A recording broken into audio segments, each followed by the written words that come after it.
Hi students, I am Kailash. So today in this online class, I will be teaching you Newton's second law of motion. So this particular topic comes in 10th standard, lesson number 1 in physics, laws of motion. So state Newton's second law and derive an expression for force acting on a body. It's a very important paragraph question. So state Newton's second law and derive an expression for force acting on a body. Or state Newton's second law and show that the force acting on a body is equal to, that is F is equal to m into A, where m is mass of the body and A is its acceleration. So how they can ask this question. Okay, fine. Now, in the earlier online class, I taught you Newton's first law and different types of inertia. So what does Newton's first law say? Newton's first law states that force is necessary to change the state of a body. So force is a must. Force is an external agent that will tend to change, or which will actually change the state of body. It will make a body to move if it is at rest, or it will bring a body to rest if it is in motion. So to change the state of a body, force is necessary. So that's what Newton's first law says. Be clear, Newton's first law just introduces the hero of mechanics. Force is the hero of mechanics. So in many movies, you can see there will be an introduction of hero. So likewise, Newton's first law merely introduces the hero of this topic, that is force. But Newton's first law does not tell us how much force is required to make a body to move, or how much force is required to bring a body to rest. So what should be the magnitude of the force? So Newton's first law doesn't bother about or doesn't deal with the magnitude of the force that is required to change the state of the body. It merely says a force is necessary to change the state of the body. So if one deals with a quantity without bothering about its magnitude, then I say we are doing qualitative analysis. So Newton's first law analyzes the force qualitatively. And if one deals with a quantity, taking into consideration the magnitude of that particular quantity, what he deals with, then I say it is quantitative analysis.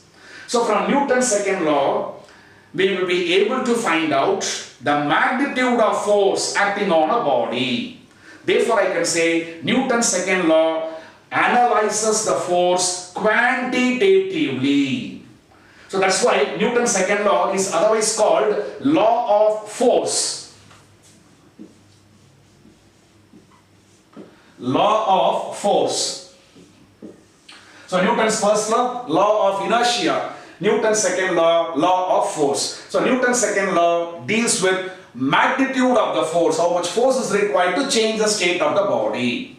Okay, now first let me state Newton's second law and then we will derive an expression for the force acting on a body. So what does Newton's second law says? Newton's second law states that the force acting on a body, say let it be F, okay? So the force acting on a body is directly proportional to rate of change of momentum of the body. This is the first part of the statement. The second part is yet to come. Okay, so the force acting on a body is directly proportional to the rate of change of momentum of the body.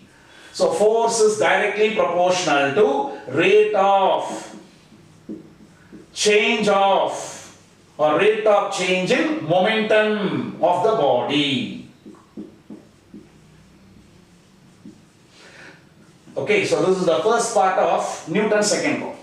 And the change in momentum will take place along the direction of the force. You know, momentum is a vector quantity. It has both magnitude and direction. So the change in momentum should too be a vector quantity. Change in momentum is nothing but momentum. So it should be a vector. It's a vector quantity, which means it should possess direction. Now the change in momentum will always act along the direction of the force.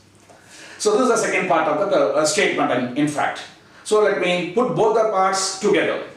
So Newton's second law states that the force acting on a body is directly proportional to rate of change of momentum of the body, and the change in momentum of the body will take place along the direction of the force acting on the body. I hope you would have understood the statement. Okay, so now using this Newton's second law statement, let me attempt to find the formula for force acting on a body, or let me derive the formula for force acting on a body. So F is equal to mass into acceleration. So this is the formula what I am supposed to derive. mb mass of the body, and AB is acceleration, and F be the force acting on the body. Okay, right. Now, so remember, force acting on a body is directly proportional to rate of change in momentum of the body, or rate of change of momentum of the body, and the change in momentum will take place along the direction of the force. The change in momentum will act along the direction of the force. Okay. Right. Now, let me consider a body of mass m. Let me consider a body of mass m. Let the body be moving with an initial velocity, say u. Let the body be moving with an initial velocity, say u. Now what I am going to do is I am going to apply a force. I am going to apply a force. Say, let me apply a force F on the body. And let me apply the force along the direction of the motion of the body. See, whenever you apply the force along the direction of the motion of the body, its velocity will increase, it will speed up.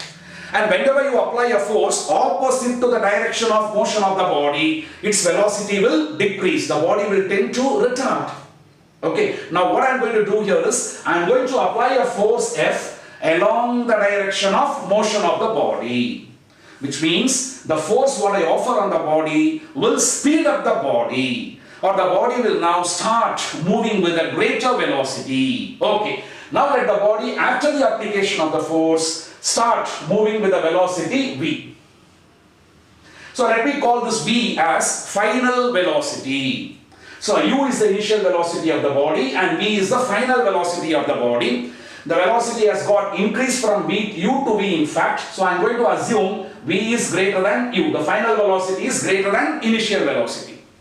Whenever the velocity of a body increases, then we say the body is accelerated. The rate of change of velocity, change in velocity in 1 second is called acceleration. Right, so let A be the acceleration of the body. So since the velocity has got increased, the body is said to be accelerated. So let A be its acceleration. Okay, now to change the velocity from u to v, the body will require some time. So let t be the time taken to change the velocity from u to v. Or let t be the time of action of the force. Or let t be the time of acceleration of the body. So you can call the, you can express the term t in 3 different ways. T can be taken as time taken by the body to change its velocity from u to v. Or I can also say t to be the time of application of the force, time duration for which the force is going to act on the body. Or I can say t to be time of acceleration of the body. So the time period or the time what the body takes to get accelerated. Fine. So these are the introduction part what you have to write whenever this particular question is asked. So first write the statement, Newton's second law, and give this introduction. Let m be the mass of the body, let u be its initial velocity, so and so. Fine. Okay. Now we'll go into derivation. So I'm supposed to derive F is equal to m into a. Mass into acceleration gives me force, right? Now how to do that? Now if you look at the first part of Newton's second law statement, it says force is directly proportional to rate of change of momentum of the body. So rate of change of momentum of the body. Okay. So what I am supposed to find is, first let me find change in momentum of the body. And then let me go with rate of change of momentum of a body. Rate of means 1 second. See, wherever you see rate of in any definition, if you come across the word rate of, it means 1 second. So rate of eating idlis, it means number of idlis eaten in 1 second. Rate of eating biscuits, it means number of biscuits eaten in 1 second. So whenever you come across the word rate of, it means 1 second. So rate of change of momentum means I am supposed to find the change in momentum of the body in 1 second. So first let me find the change in momentum of the body, and then let me find rate of change of momentum of the body, and let me apply that in this particular expression. F is proportional to rate of change of momentum of the body. Right, now once if you want to find the change in momentum of the body, I need to find initial momentum and I need to find final momentum. So shall we start doing it? Fine. So let us find initial momentum, and then we will go with final momentum, and then we will find what is change in momentum, and then we will find what is rate of change of momentum. Okay, fine. So first step, initial momentum of the body. Initial momentum of the body. Okay, so let me take it as P sub I. So let me put I in the subscript just to indicate its initial. And P stands for momentum. You know the momentum is symbolized by P. If I say momentum, it means linear momentum. The word linear is optional. Angular momentum, the word angular is a must. So whenever we are dealing rotational motion, we have to use the term angular in front of the quantities like displacement, velocity, acceleration, momentum, etc. If you don't use the word angular, then I will be considering it as linear. So linear displacement, linear velocity, linear momentum, linear acceleration, etc. So here we are dealing with the linear momentum, right? So which is indicated by the letter P. So initial momentum of the body. You know, linear momentum is given by the formula product of mass and velocity. So mass and velocity when multiplied will give me linear momentum, or momentum in fact. So initial momentum of the body is obtained by multiplying mass of the body. We have considered the mass of the body to be m. If I want initial momentum, I have to multiply the mass of the body with its initial velocity. So m into u. Now let me find the final momentum. So final momentum of the body. So let me take it as P sub F. Subscript, let me put F. So final momentum. So mass of the body multiplied with its final velocity. So when I multiply the initial velocity with the mass, I end up with initial momentum. And if I multiply the final velocity with the mass of the body, I get final momentum. Now I am supposed to find change in momentum. So change in momentum of the body. So change in momentum. The word change is symbolized by the letter delta. So wherever you see delta, you should take it as change. So change in momentum, delta P or del P stylishly. So let me call delta stylishly as del, just like we say ad for advertisement. Okay, so del P equals, whenever you find a change in momentum, you should not find the difference on the basis of the values of initial and final momentum. The final momentum may be smaller than the initial momentum, or the final momentum may be greater than the initial momentum. That doesn't matter. So based on the values of the momentum, you should not go with a subtraction. So how to find change in momentum? Change in momentum is always obtained by final momentum minus initial momentum, irrespective of the values of initial and final momenta. Is it clear? So have to be very careful in this step. Okay, right. So don't find the change in momentum on the basis of the values of initial and final momentum. Suppose if the final momentum is smaller, you will have a tendency to subtract like this. Oh, initial momentum is greater, final momentum is smaller. So that we find change in momentum by subtracting final momentum from initial momentum, Pi minus Pf. On the other hand, if final momentum is greater than initial momentum, then you will have a tendency to subtract Pf minus Pi to find change in momentum. So don't do like that. So whatever be the values of momentas, both these values, you should always find the change in momentum by subtracting initial value from final value. Only thing is, if the final momentum is smaller, then the change in momentum will be negative. And if the final momentum is greater, the change in momentum will be positive. Okay, so thus I have found the change in momentum, Pf minus Pi. Now final momentum is given by m into v. So let me substitute it. Minus the initial momentum is m into u. So this gives me change in momentum. Right? Now I am going to find rate of change of momentum. So rate of change of momentum of the body. So to find the rate of change of momentum, I have to divide the change in momentum by time.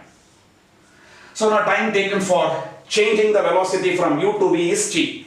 So during this time, the momentum would have undergone change from mu to mv. So rate of change of momentum is given by del p divided by t. That is equal to del p is mv minus mu divided by t. So this is your rate of change of momentum.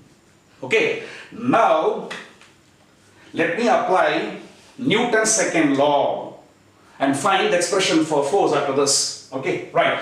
Now what does your Newton's second law says? Newton's second law says the force acting on a body. So you have to write it here by Newton's second law. By Newton's second law. By Newton's second law, force is directly proportional to rate of change of momentum. That is del P divided by del T. So either I can put it in words or I can use this formula over here. Okay. So del P divided by T. Okay. So that is F is proportional to del P divided by T is mv minus mu divided by T. So let me substitute here.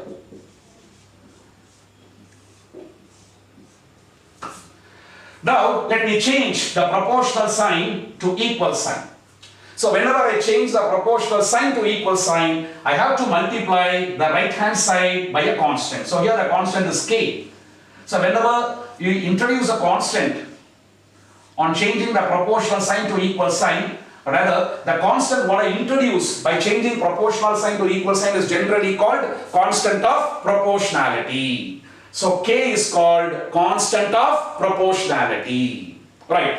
In all the systems of unit, whether you measure force in Newton or whether you measure it in dyne, that doesn't matter. So whatever be the unit in which the force is measured, in all the systems of unit, that is in all the systems of unit, the constant K is taken as 1. How is that? We shall see it little later. So therefore, I end up with F is equal to, let me take K as 1, so it will disappear. You can see M is common. Right, so let me take M outside. So I get M into V minus U by T. What is V minus U? V is final velocity. U is initial velocity. So what is V minus U? Change in velocity. Change in velocity is divided by time. Whenever I divide anything by time, I will get the answer for 1 second. That is rate of. So the term what you have within the brackets gives me rate of change of velocity. V minus U by T is called rate of change of velocity. Now what do you call rate of change of velocity as? Rate of change of velocity is acceleration. Therefore, F is equal to m into acceleration is A. We have to mention the reason. V minus U by T is equal to A. So therefore, force acting on a body is given by mass of the body multiplied by its acceleration. So hence F is equal to m into A. So force acting on a body is always equal to product of its mass and acceleration. Hi students. So just now we saw force is equal to the product of mass and acceleration of a body. So based on Newton's second law, we have derived this expression. Now, for example, if I consider the mass of a body to be 50 kilogram. It's just an assumption, okay, right. And if the acceleration produced in the body on the application of the force is taken as 2 meter per second square, then how much force would have acted on the object? So if I consider an object of mass 50 kg, and if I assume the body is getting accelerated by 2 meter per second square on the application of an external force, how much force is going to act on the body, or how much force would have acted on the body? So F is equal to mass into acceleration. So mass of the body is 50. Its acceleration is 2. So 50 into 2 will work out to 100. So the force acting on the body, the magnitude of the force acting on the body is equal to 100 Newton. Where Newton is the unit of force. SI unit of force. Okay. Now force is measured in terms of Newton. This is SI unit. And in CGS unit, force is measured in terms of dyne, D-Y-N-E. The word, see this particular word originates from dynamic. You have got two branches of mechanics, isn't it? So statics and dynamic. So from the word dynamic, we would have obtained the word dyne, which is taken as the CGS unit of force. Okay. So dyne happens to be the CGS unit of force. The symbol for dyne is D-Y-N. And Newton happens to be the SI unit of force. So this is the SI unit of force. So let me ask you, define 1 Newton, define 1 dyne, define 1 Newton, or define unit force, both are same. Define 1 Newton or define unit force. Unit length means 1 meter. Unit mass refers to 1 kg. Unit temperature refers to 1 Kelvin. Likewise, unit force refers to 1 Newton. So define 1 Newton and define 1 dyne. So let me ask a question like this. So we will do that, we will see that definition. Okay, so first let me define 1 Newton. Right. Newton, if I want to define 1 Newton, first of all, I should know Newton is the unit of force. So whenever they ask you to define a unit of a quantity, so whenever they ask a definition of unit of a quantity, first of all, you spot out to which quantity the unit belongs to. So here I am supposed to define 1 Newton and 1 dyne. So both these are units of force. So after spotting out the quantity, write its formula. So Newton is the unit of force. So let me write the formula for force. F is equal to m into 8. Let me define 1 Newton first. Now my answer has to be 1 Newton. So for which I'll be substituting unit values for all the quantities in the formula. So to define 1 Newton, first you spot out the quantity to which the unit Newton belongs to. Write its formula. After writing the formula, take all the quantities appearing in the formula as unity, 1 each. So here the two quantities appearing in the formula are mass and acceleration. So since I am going to define SI unit of force, take the unit of mass and unit of acceleration in SI system and take the magnitude as 1. Okay, so listen, so mass is 1 kg into acceleration 1 meter per second square. Now what is 1 into 1? My answer would have been 1 Newton. So 1 Newton is that force which when acting on a body of mass 1 kilogram produces an acceleration of 1 meter per second square.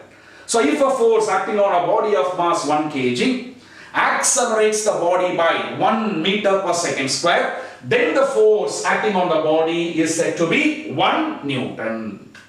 Now the same way we will define 1 dyne. So 1 dyne. Now since dyne is the CGS unit of force, let me take all the quantities, the values of all the quantities in the formula as unity along with their respective CGS unit. Okay, so mass, take it as 1 gram. You know, CGS unit of mass is gram. So 1 gram. And acceleration as 1 instead of meter, centimeter. The equivalent unit of the CGS unit of length is centimeter. And in all the systems of unit, the unit of time is the same. So second square.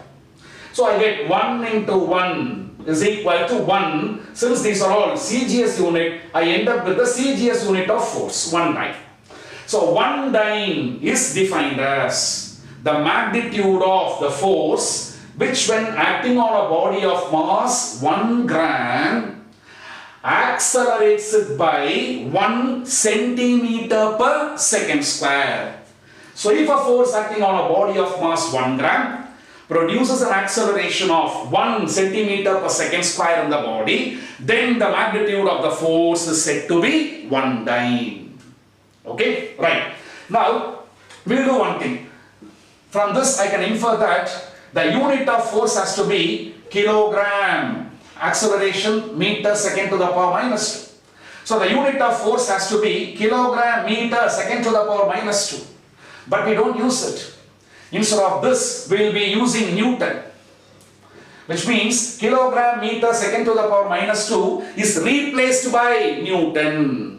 Therefore, I can write 1 Newton is equivalent to 1 kilogram meter second to the power minus 2. It's a very important question, objective. Likewise, in CGS system, the unit of force should have been, the unit of mass is gram. And the unit of acceleration should have been centimeter second to the power minus 2.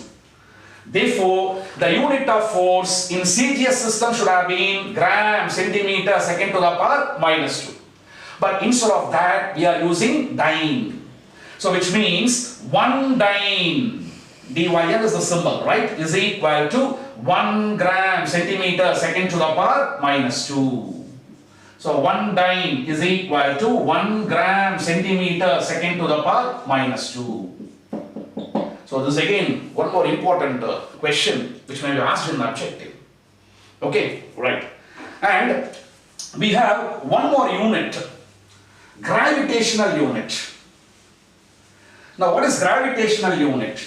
So whenever you take into consideration acceleration due to gravity. So the unit what is obtained by taking into consideration the value of acceleration due to gravity, then I am going to call it as gravitational unit. So likewise, so I am going to write the gravitational unit of force in two systems. One is in SI system and the other one is in CGS system.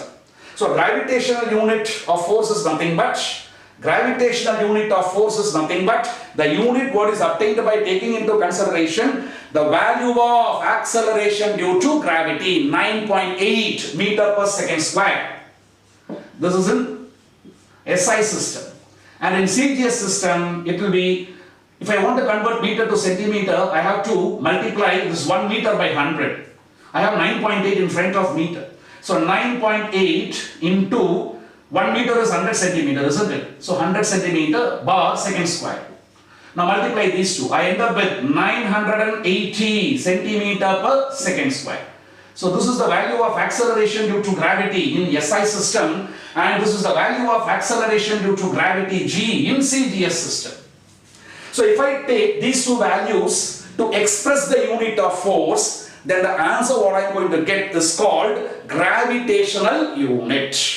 Okay, in SI system, the gravitational unit of force is kilogram force and is represented by and is symbolized by kgf, all small letters, right? kgf, kilogram force. And in CGS system, it is gram force. So symbolized by GF. Okay, now, so what is this kilogram force equal to? 1 kilogram force is equal to, just remember this formula, F is equal to M into A. But for gravitational unit, instead of I am using acceleration due to gravity as my reference value. So instead of A, let me substitute G here. Okay. So 1 kilogram force, 1 kgf is equal to, take the mass as 1 kilogram into G, 9.8, because it's in SI system. In SI system, G value is 9.8.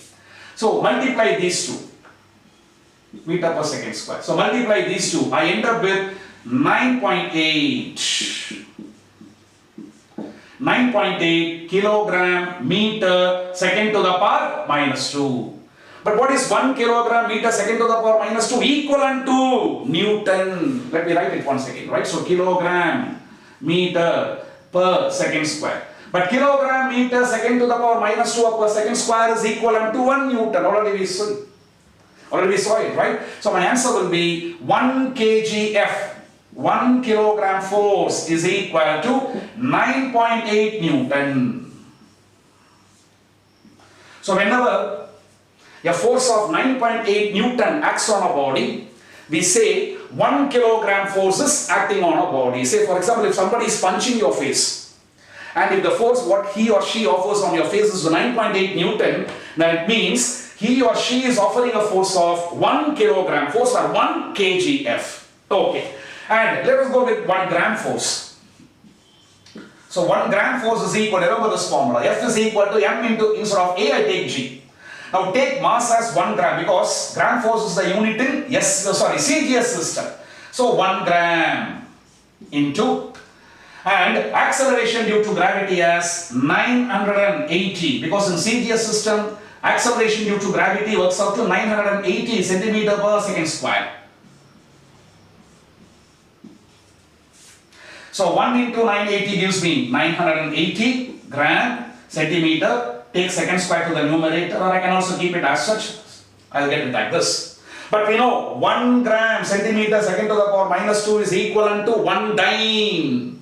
Therefore, 1 gram force is equal to 980 dyne.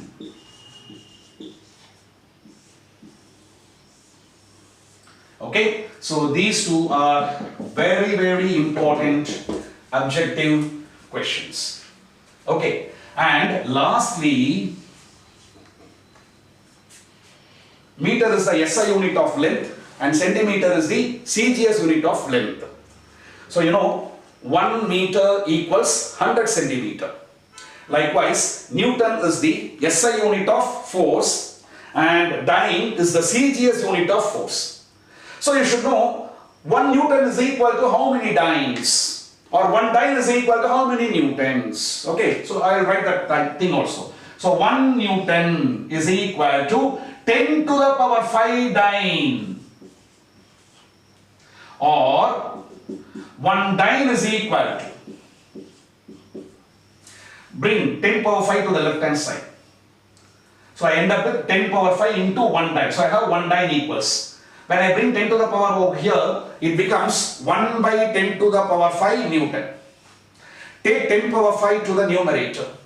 I end up with 10 to the power minus 5 Newton. Okay, so 1 dyne is equal to 10 to the power minus 5 Newton. So this is another important objective question which you may come across in any competitive exam or in your board exams. Okay, so 1 Newton is equal to 10 to the power 5 dyne, or 1 dyne is equal to 10 to the power minus 5 Newton. Lastly, why the value of K in Newton's second law? By deriving Newton's second law, that is by deriving the expression for force using Newton's second law, in fact, we would have taken the value of K as 1. Why can't I take it as 2? Why can't I take it as 3? Why can't I take it as any other value now? Why do I prefer 1? Right. It's going to be very easy. So F is equal to K times M into V minus U by T. So this is the thing what we got in the last step. While deriving, F is equal to M into A. Now F is equal to, let me retain K as such. So M into V minus U by T, rate of change of velocity, that will give me acceleration.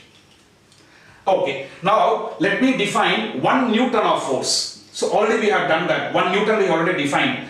So if I want to define 1 Newton of force, I have to take mass as 1 kg and my acceleration as 1 meter second to the power minus 2. And of course we have k here. So I have to define 1 Newton. So when 1 kg of mass is accelerated by 1 meter per second square, then the force has to be 1 Newton. Okay? So when 1 kg of mass is accelerated by 1 meter per second square, then the force acting on the body should have been 1 Newton. We have k, the constant k here. Suppose if I take the constant k as 2, so my answer will be 1 into 1 into 2, 2 Newton. When 1 kg is accelerated by 1 meter per second square, then the force has to be only 1 Newton. It can't be of any other value. So if I take k as 2, it will work out to 2 Newton, but my answer has to be 1 Newton. If I take k equals to 1.5, then my answer will work out to 1.5 Newton. So if my answer has to be 1 Newton, then k should necessarily be equal to 1. So 1 into 1 into 1 will give me 1 Newton. So it is clear that the value of the constant k is 1, which can be proved whenever we define a unit force. That is, whenever we define a force of 1 Newton. So define 1 Newton or define unit force. Both are same. Both have the same definition. Okay. So thank you.